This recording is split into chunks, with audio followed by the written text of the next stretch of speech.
hii nchi yetu sote.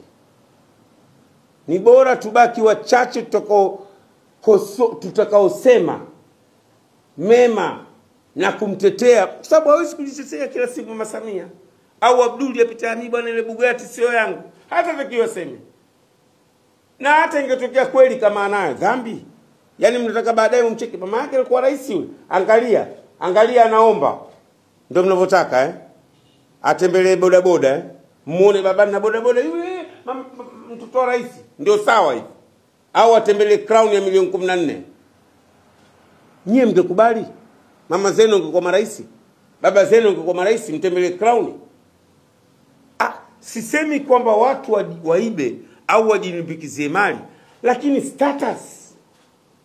status mtoto wa rais, yani awe lofa ndo raha. Yani baadhi ya watu wanataka nchi nzima tuwe maskini kama Haji Manara. Haiwezekani.